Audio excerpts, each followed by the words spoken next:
Mesdames et messieurs, bonjour et bienvenue. Le dossier du jour abordera donc la problématique liée au petit commerce exercé par les étrangers en République démocratique du Congo. Bien évidemment, la loi congolaise interdit à tous les expatriés de pouvoir exercer le petit commerce car il est réservé aux nationaux. La question se pose sur l'applicabilité de cette loi. Est-ce qu'elle est bien évidente dans la ville de Kinshasa? Nous avons dépêché une équipe pour pouvoir constater et ramener les réponses à ce questionnement. Les reportages à Kinshasa, tout de suite.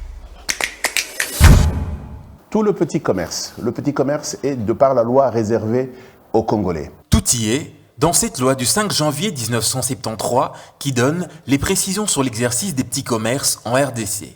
Biso ba Colombo katoya koteka na détail bango bazaki ba grossiste na biso en ce moment bango ba komisi ba détaillant les sous koteka lokwa biso ba Colomboka en tout cas pour la wana l'état congolais ba lobo pour na bango batika ba grossiste biso za ba détail. Plus de 90% des lois votées les 10 dernières années, à part les lois de ratification, n'entrent pas en application de manière totale. Depuis, il s'est passé plus de 40 ans, mais la question n'est toujours pas résolue dans son fond. Il s'observe toujours une résistance dans sa mise en œuvre. Il y a une faiblesse au niveau de la discipline d'exécution au niveau de l'État. C'est quelque chose qu'il faudrait qu'on règle. Un État, quand il met en place des lois, c'est pour les appliquer et pas pour les discuter ni pour les relativiser. Sur le terrain, la réalité est d'autant plus vraie que cela n'attire plus l'attention. Un véritable laxisme devenu presque une tradition.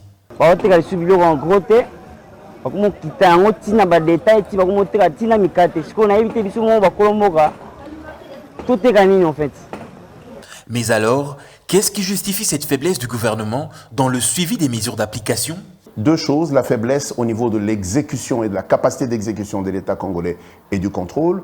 Bien sûr, la deuxième des choses, c'est le contrôle inefficace de nos services. Vous savez par exemple que dans beaucoup d'activités, les opérateurs économiques qui exercent ne payent pas viablement les taxes. Mais je voudrais aussi dire qu'une chose assez importante justifie cela, c'est la corruption et la faiblesse d'un certain nombre de nos dirigeants à se faire amadouer, à se faire contrôler par les opérateurs économiques.